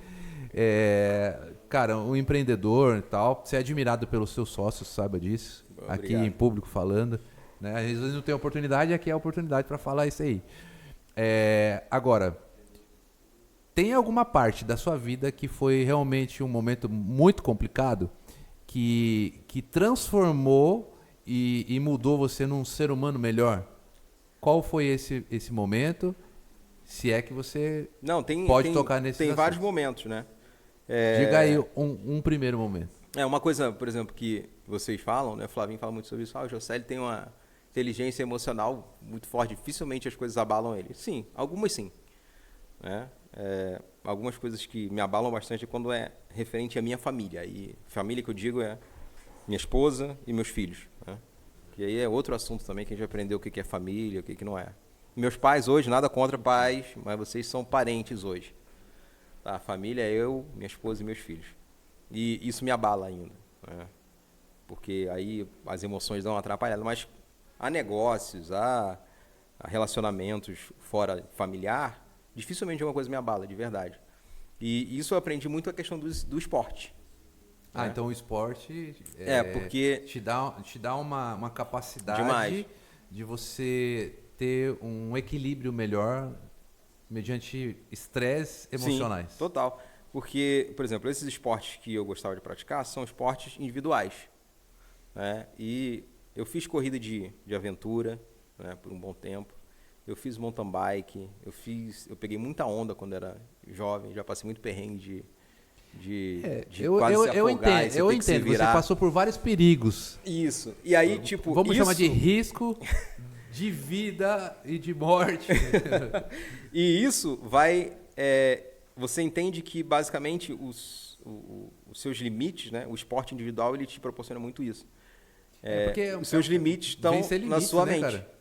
Né? Basicamente, você brigando ali com a sua mente, com seus controles emocionais. Tem um certo risco, né? Total. Você tá mountain bike. Ó o nome, nem combina bike com montanha, para você saber, né? Nem combina bike com montanha. Eu mountain bike. Já sofri uns acidentes assim brabos, mano, praticando isso aí. Mas só para vocês entenderem, por exemplo, bike na montanha, o pessoal pensa muito na parte da descida. Mas, meu amigo, para você chegar lá em cima, você tem que subir. E subir força, esforço. Na minha concepção. É complexo. Olha, Batata, mostra Boa. aqui a cara, aqui, ó, senão não aparece você. Ó. Tá aqui, ó. Você tá aqui.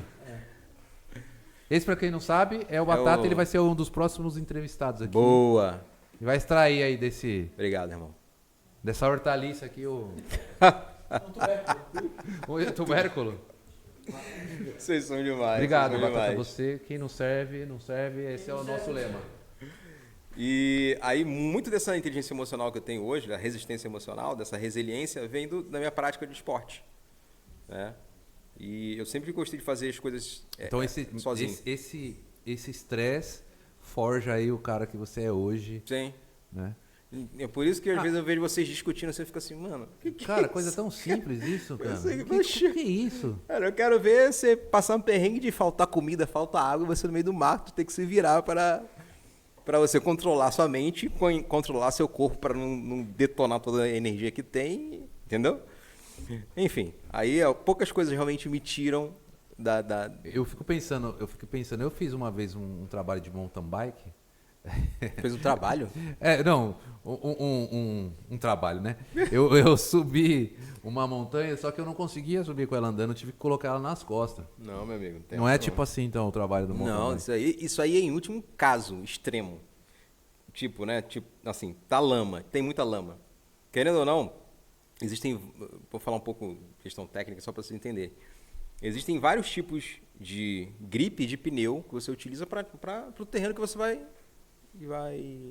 competir, né?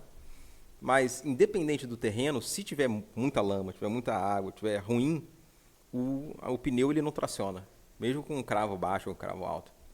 E aí, em últimos casos, em subida, quando você está tracionando muito, você está gastando muita energia para pouco resultado, aí você carrega, porque você entende que andando você vai ter um resultado melhor do que você pedalando. Isso em competição é permitido? Não sei. Total. É? É permitido. Total. Entendeu?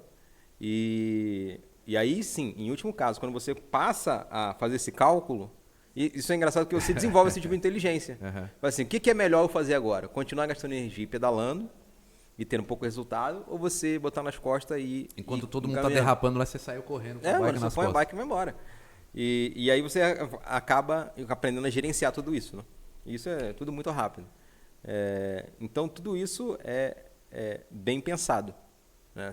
A gente estuda o terreno que a gente vai, a competição que a gente vai, onde é que vai ser, se vai ter chuva, se não vai ter, entendeu? Para a gente decidir que tipo de equipamento você vai usar.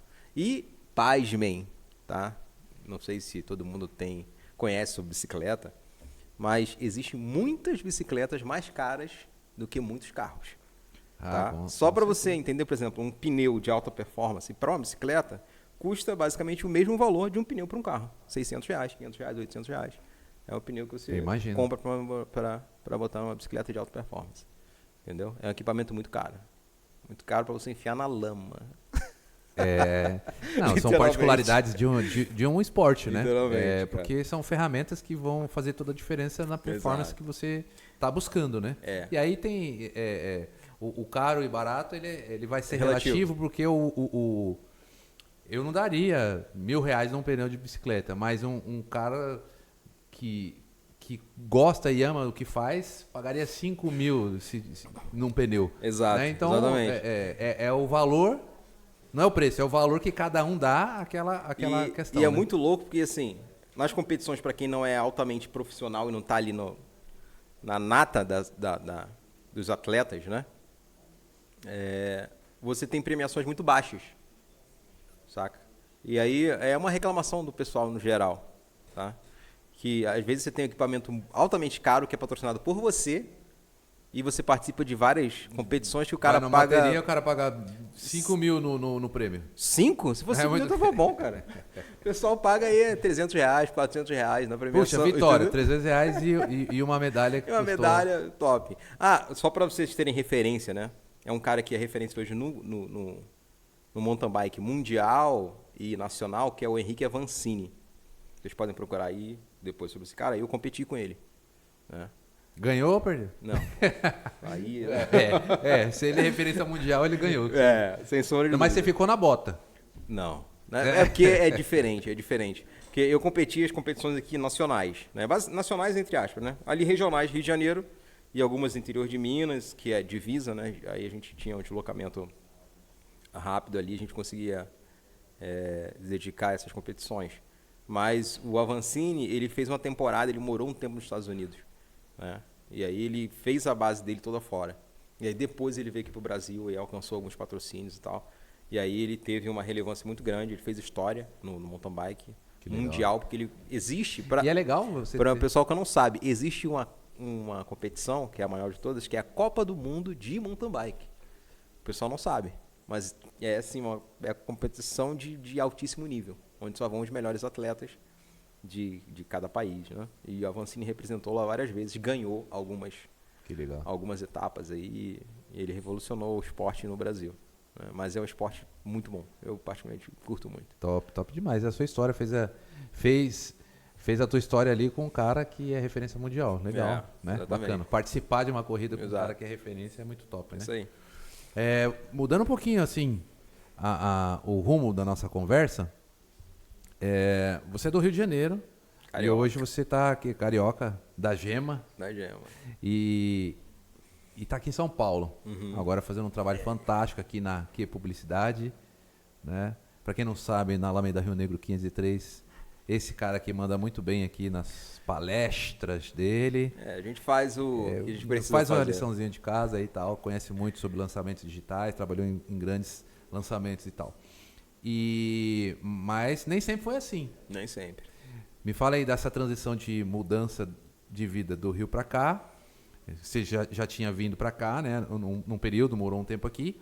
Mas é uma decisão importante também, porque deixar a sua terra natal para explorar um outro estado que é totalmente diferente, cultura diferente, comportamentos diferentes, trabalho diferente e ainda ter que tirar do zero. Como é que foi essa transição do Rio-São Paulo? Eu sei que é perto, mas é uma transição e uma decisão importante para mudar. Como é que foi? Uma coisa que eu sinto muita falta são das praias. Isso sem dúvida, né? E lá, como eu sempre fui envolvido com esporte, e eu, mesmo depois de sair do meio da competição, eu sempre pratiquei esporte, né? E como eu morava ali na região serrana do Rio, era eu colocar o tênis no pé e subir montanha, entendeu? Tá lá, pronto, é só amarrar o cadarço e chegou. Amarrar o cadastro e chegou. E eu sinto muito falta disso hoje. Aqui em São Paulo tem uns shoppings, cara. Você não... A praia do Paulista um shopping. E aí, querendo ou não, é algo que eu sempre fiz, então isso eu senti um pouco, né? Mas a gente vai substituindo por algumas outras atividades aí para tentar manter uma rotina aí de exercício. Mas uma mudança, ela sempre tem aí os seus prós e seus contras, né? Então a gente sempre vai pesar, né, e entender o que vale mais a pena. E uma coisa que para mim pesou muito foi a questão do ambiente para o crescimento dos meus filhos. Nem foi assim tanto para mim, óbvio, acontece para a gente também, mas o ambiente para os meus filhos, né? Porque querendo ou não, o que a gente tem como propósito como pai é criar bem os nossos filhos, né? Dar direcionamento de vida para eles, dar bom caráter, princípios, né, e valores. E isso foi o que pesou muito para trazer meus filhos para cá, né?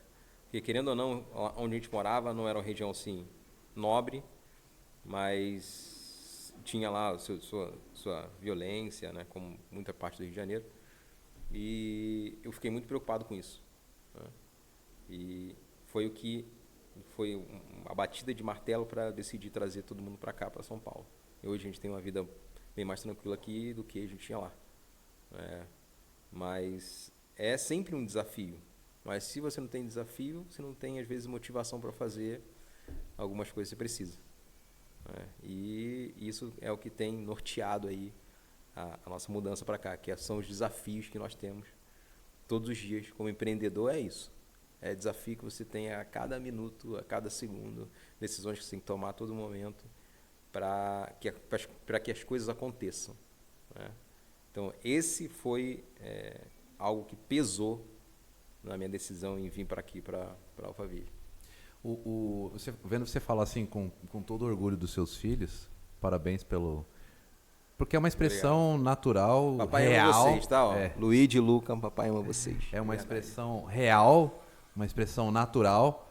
E quando planeja, às vezes, né, quando dá para planejar ter um filho, a gente acha, não, quando meu filho nascer, eu vou caminhar junto com ele, vou direcionar ele e é exatamente isso que acontece. Só que quando ele nasce, a nossa vida toma outro destino totalmente diferente, Totalmente. que a gente não sabe exatamente onde vai dar, né? Então a gente acha que vai controlar a vida de alguém, né? E esse alguém chega sem a percepção do mundo de uma forma completa e nos leva em caminhos que a gente não iria, né? E aí você toma uma decisão de mudança da sua vida. Acho que muitas famílias, né? Nossos avós, nossos pais, tem muito dessa história, né? Dessa decisão de mudança de destino baseado naquilo que você quer, não mais para você, mas por aquilo que você quer pelo seu filho, né? Então, a prioridade que antes era ego, né? Que era sobre mim, passa a ser o outro. E aí já não existe mais. E a gente entra naquele papo filosófico Aí vai que não existe mais o eu. O eu, exato. Né? Agora não existe mais o eu. Agora existe o nós. Porque eu não sou mais eu, você não é mais você, né? O seu filho não é mais ele, a sua esposa não é mais ela. Mas tudo é... Nós. Não, é até estranho. Tudo é nós, não combina, nós, né? Mano, mas tudo... É desse jeito, é desse jeito. Não pode nem falar assim, tudo somos nós. Não. Tudo é uma coisa só. Tudo é... Nós. No Mano. português errado, tudo é nós. Isso aí. Pro carioca, isso é basicamente uma gíria, né? É nós. Então é nós mesmo. Aqui em São Paulo tem muito é nós. E ele faz sentido. Nós resume família. Exato. Unidade. Né? Hoje nós tivemos uma reunião de alinhamento aqui. E dentro dessa reunião de alinhamento, o cara das ideias, o cara das estruturas, o CMO, vamos chamar ele de CMO. CEO, o nosso CEO. Cara, isso é muito engraçado. CEO, Flavinho, CTO, Sérgio, CMO, eu e o nosso CEO. Jardel Cerqueira. Já misturou tudo. Aí vem estratégia de CEO. Bom, esquece esse lance aí. Mas tem muito o que o Flávio falou hoje sobre nossa reunião de alinhamento, sobre unidade, sobre nós. O que queremos para nós? O que vamos fazer para nós? Uma coisa que é interessante, na verdade não deveria se chamar reunião. Porque se você pegar a palavrinha ali... Pronto, é filosofia mesmo. Pega a palavrinha, ó. Reunião. Só que não é uma reunião, porque não é um ajuntamento de eus. E agora? É uma unidade de nós. Unidade. Vai entrar, assim como Deus, vai entrar num papo filosófico aqui, isso aqui vai deslanchar. Assim como o Pai, o Filho e o Espírito Santo são um. Pai. Então não existe uma reunião de eus. Não existe. Existe uma reunião de nós. Como é que é a frase? Não é uma reunião. Reunião é reunião. Que é uma união de eus. É uma comunidade de eus, na verdade, né? Então, você precisa ter uma comunidade de nós. Porque comunidade, se você pegar a palavra, é com-unidade. Separa lá, ó, em vez de se botar. Não é comum? Comunidade, você põe com, espaço, unidade. E unidade é o que move as coisas, de verdade. Quando você está em unidade... É uma unidade plural? Unidade plural. Muito bom, tá vendo? Vai entrar nos papos filosóficos aqui e vai dar bug. Imagina, ainda bem que a gente não bebe, né, meu irmão? Se a gente bebesse... E uma coisa que eu falo muito com a minha família em si, né? Eu chamo de meu povo. Um povo lá em casa, que é meu povo mesmo. Dali sairão grandes nações. Que eu falo assim para todo mundo lá em casa, né? A gente se reúne, faz reunião de família, quem se inspirou no que você fazia, ou faz aí com a sua. De uma vez por semana a gente ter uma reunião da família em si. Né? Cara, fala um pouco sobre isso aí. Eu também quero deixar uma experiência que eu tive também com os meus filhos. Então, quer dizer que você, como pai, Jocélio Silva, reúne uma vez por semana uma reunião, não é reunião. Uma comunidade dos participantes da residência, que agora ficou até de fora, não dá mais para usar a reunião.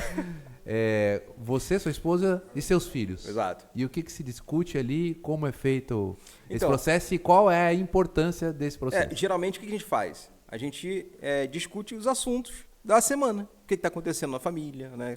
Até a questão financeira, a gente fala sobre tudo ali. Né? E aí, como é que foi a semana de vocês? O que vocês acharam? Está acontecendo isso, isso e isso? O que vocês acham? A opinião das crianças sobre as coisas que estão acontecendo. Né? Isso é muito legal, porque na nossa geração, eu não sei na sua, eu tenho um pouco mais de idade que você, uns 8 anos a mais, que já faz diferença, porque é praticamente uma década. Sim. O filho não tem voz, não tinha voz na nossa época, porque o que o pai falava era lei, e não tem nada de errado com isso, mas não dava a chance de você se explicar ou se expressar, que aí gera vários bloqueios nas pessoas. E eu acho que, eu tenho certeza, né? Você com os teus filhos vai ter filhos mais plenos e que não tem dificuldade de expressar aquilo que eles estão sentindo. Exato. Porque você deu permissão para que eles fizessem isso e, inclusive, reservou um quórum, um espaço semanal para que eles fizessem. Exato. E aí, qual que é o resultado disso que você já enxerga hoje? Então, o resultado disso é a questão de aprofundar relacionamento da família. Porque se você ali uma unidade, né? Porque eu trato a família como uma unidade. Eu falo assim, gente, o que a gente decidir fazer em família, a gente vai fazer. Né? Porque, biblicamente, existem alguns momentos ali importantes na Bíblia, e um deles é quando Deus, né, ele fala que ele veio à Terra justamente quando o povo estava em unidade. E foi quando eles estavam construindo a Torre de Babel. Né? E tem um texto lá que fala exatamente isso. Que fala assim, que Deus viu o que eles estavam construindo e que era mau o coração deles e que eles estavam em unidade e linguagem, ou seja, todo mundo com o mesmo propósito e todo mundo com a comunicação 100% alinhada. Ele falou, o que eles colocarem no coração deles, eles conseguirão fazer. Eles vão conseguir realizar. Porque eles têm unidade, têm linguagem. Então, vamos descer lá para confundir as línguas para que eles não consigam pôr em prática o plano deles. Então, o que ele fez foi basicamente atrapalhar a comunicação. Né? E aí, o plano que eles tinham feito não seguiu. Então, para você, só para você entender, comunica bem, só para você entender a importância da comunicação, de unidade, de estar em unidade e linguagem, entendeu? Então, por isso que eu falo lá em casa, se a gente estiver com o mesmo propósito no coração e estiver com a comunicação alinhada, não tem nada que a gente não consiga fazer aqui, entendeu? Essa é a importância. Por isso que a gente faz esse bate-papo, para a gente alinhar as coisas. Que top, hein, mano? Entendeu? Muito, muito top. Eu me lembro que eu também fazia esse tipo de reunião com a minha família. A gente a gente começou, porque eu também sou de comunidade, né? E eu criei, graças a Deus, meus filhos numa comunidade. E agradeço essa minha comunidade maravilhosa, pastores maravilhosos. Quero até deixar um abraço para a pastora Líbia, para o pastor Edson, que me instruíram tanto. Amo vocês de coração. E me ensinaram muito, e uma das coisas era aquele momento de fazer o culto no lar, né? De reunir você, a esposa, família, os filhos. Exato. E eles amavam aquilo. Ali tínhamos um momento para falar sobre a palavra de Deus. Eles também se preparavam para falar, né? Cada um no seu dia, um com menos timidez, outro com mais, mas eles aceitavam o desafio, né? Se preparavam e traziam e discutiam sobre o assunto que estava sendo colocado em pauta. Muito legal. Então você pegava a Bíblia, discutia os assuntos e perguntava a opinião, e eles falavam o que eles entendiam, ou então começavam com dúvidas. Eles adoravam o momento. E tinham dias também, semanalmente, que a gente juntava para fazer uma reunião mesmo, para todo mundo expressar, para pegar os probleminhas que aconteciam entre irmãos e resolver tinham aqueles trabalhos de mediação, né? Era onde acontecia aqueles, pai, as suas brigas, os seus tapinhas não doem, mas o da mãe a gente já tem que ficar esperto, porque pega um, já pega todos de uma vez só e tal. Mas eles gostavam muito. Então eu acho que é fundamental, você que é pai, nós que somos pais, termos momentos que permitam que os nossos filhos se expressem do jeito deles, sem julgamento, né? E isso, para mim, na minha família foi fundamental, na sua família é fundamental, e naqueles que vão assistir, esse conteúdo também é fundamental. Uma parte interessante que você falou aí, que falando sobre criação de filhos, né? Às vezes a gente tem a ideia de que a gente tem que criar o filho para ele se tornar uma cópia nossa. E, na verdade, não.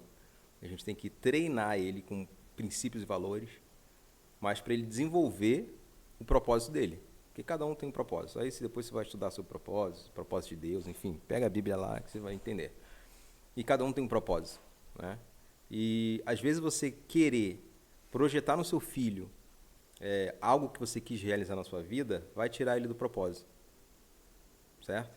Imagina, assim, para ser bem lúdico, imagina várias réplicas de você no mundo. Como é que seria? Vai estragar, será que seria bom? Planeta. Entendeu? Profissionalmente, imagina se todo mundo, por exemplo, vamos supor aqui, criar um cenário. Vamos criar um cenário. Eu sou um padeiro muito conhecido na sociedade, relevante, todo mundo vai comprar pão na minha padaria e eu levo meu filho para trabalhar comigo. Qual é a primeira coisa que eu ensino para ele? Padaria. Confeitaria. Não. Princípios e valores. Ele tá com essas pegadinhas. A confeitaria vai cair. Não necessariamente eu preciso gerar nele um confeiteiro, mas eu preciso ensinar para eles princípios e valores. Porque imagina, se ele se torna um confeiteiro, aí ele abre uma outra padaria. E ele replica esse método que eu passei para ele com o filho dele. Só vai ter padeiro na cidade. Não vai ter ninguém para carregar. Não vai ter advogado, não vai ter pedreiro, não vai ter... Entendeu? Então, você não precisa replicar a sua profissão ou os seus sonhos que não foram realizados nos seus filhos. Você tem que desenvolver o propósito deles, o propósito de Deus na vida deles. Entendeu? E dentro da individualidade Exatamente. de cada um deles. Porque existe o propósito que é comum e existe o propósito individual. O individual que é o problema. O comum, né, é um pouco mais fácil. O individual que é o problema de você descobrir qual é. Sabe o que eu acho? Sabe o que eu tenho certeza? Nem acho. É que você não pode criar o seu filho baseado nas suas experiências. Exatamente. Que é exatamente o que você está falando. Se você cria só baseado nas suas experiências, não deixa ele se expressar dentro da individualidade dele, ele vai estar fora de tudo aquilo que ele nasceu para fazer. Exato. Que é o propósito individual. Exato. Entendeu? Aí eu vou estar podando o propósito individual dele. E isso é um grande problema. Né? E, por exemplo, eu percebo isso muito lá em casa, que o Luigi, ele é muito amoroso, né? Ele tem características totalmente diferentes do Luca. Ele é muito amoroso, ele está sempre abraçando e tal. Mas ele também é um cara, assim, extremamente agressivo quando pisam no calo dele. Entendeu? Ele vai para cima mesmo e quer brigar e estoura e tal. Mas isso é característica dele. Sim, mas também é a fase do cara que tem 10 anos de idade, né, velho? Ele não consegue controlar o superpoder que ele tem ali dentro. Tipo... E o Luca não. O Luca já é um pouco mais tranquilo, né, quanto a isso. E aí ele se expressa menos até do que o Luigi. O Luigi não. O Luigi, tipo assim, você fala... isso. Se ele não concordar, ele vai falar na sua cara que aquilo ali não é, que ele não faz desse jeito, que não é assim. É o que a série do corpo explica, fala. Um é esquizoide e outro é oral. Exatamente.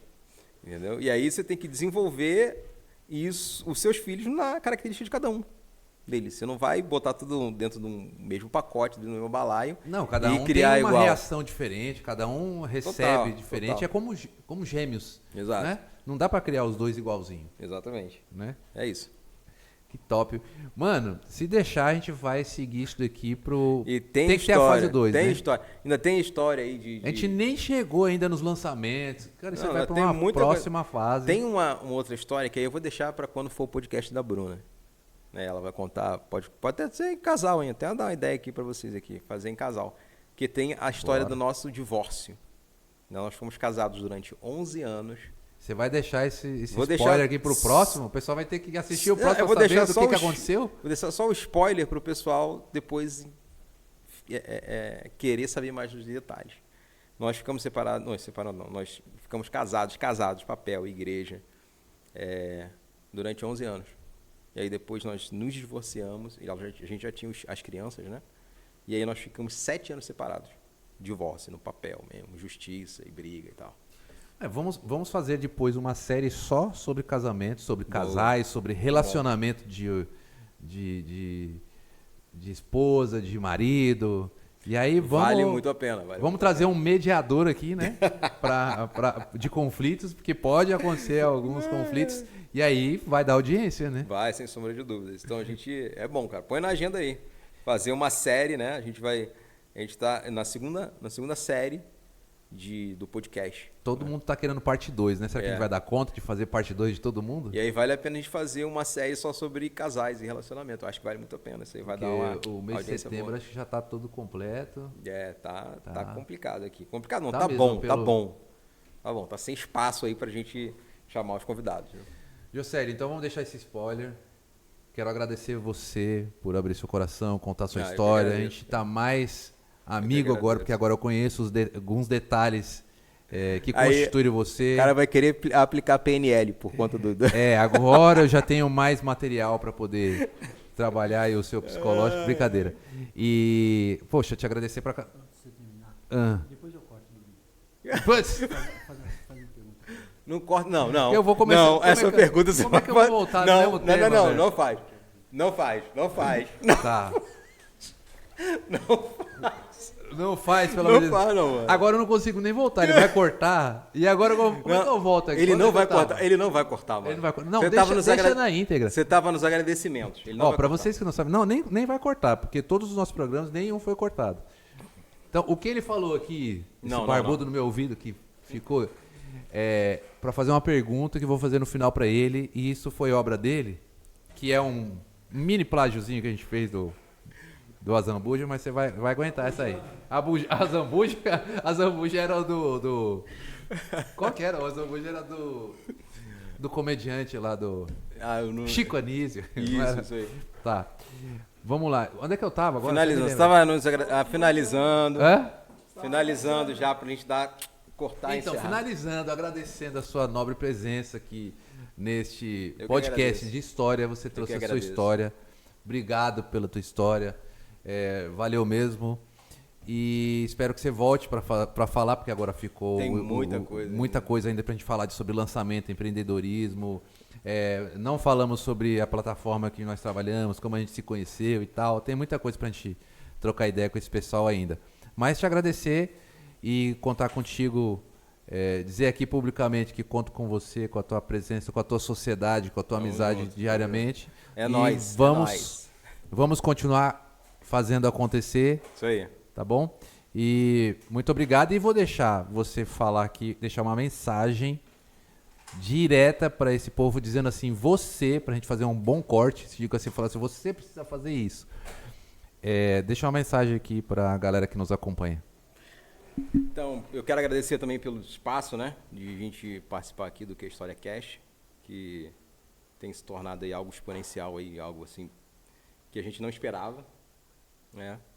E você também está convidado, pode chamar aí nas nossas redes sociais, nos nossos meios de comunicação para trazer a sua história também, tá?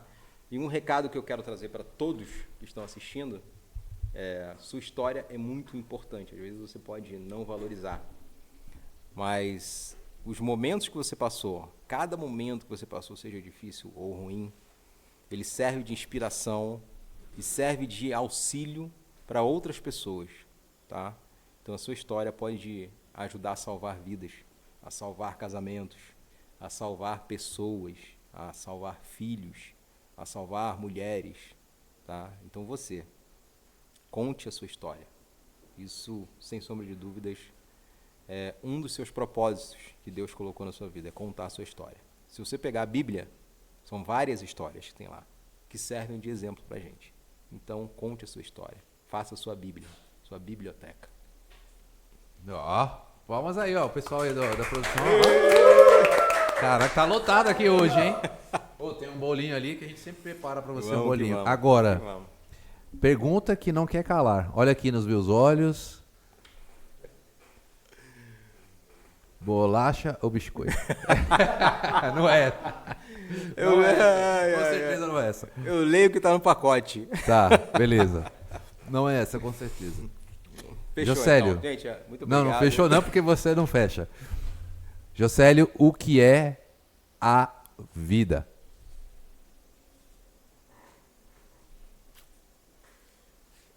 Então, eu vou ler o que está escrito no...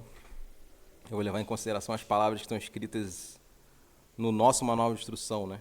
Que é a Bíblia, que fala que a vida é um vapor, né? Que passa num curto espaço de tempo. E é basicamente isso. Jocélio, o que é a vida?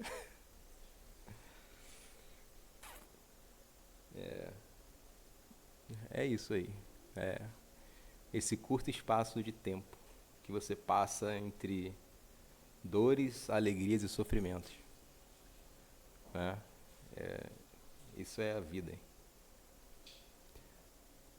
Jocélio, Pergunta não. Jocélio, o que é a vida?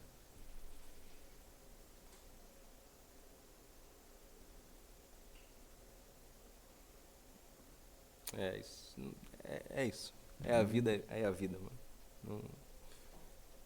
Definição é essa. É a vida. Então tá bom, gente. Pergunta difícil, né? Não julgue não, porque se essa pergunta for feita pra você, o cara que fez isso é genial. Genial. Verdade. Genial porque ele tentou achar uma resposta, também não achou. Então não julgue, porque essa pergunta pode ser feita pra você. Quero agradecer a todos vocês que participaram e ouviram até aqui. Quero dizer também pra vocês que estamos no YouTube, no Spotify, na Amazon. Você pode acompanhar, viajar, fazer suas viagens longas ouvindo o nosso podcast, tá bom? E então eles estão em todas as plataformas. Compartilhe esse vídeo, compartilhe os cortes, ativa as notificações, tá bom? É um CTA que eu estou dando para você, porque isso é muito importante. A história movimenta a nossa nação, movimenta a nossa vida, e aqui nós contamos histórias de superação. Então vamos ajudar pessoas, tá bom?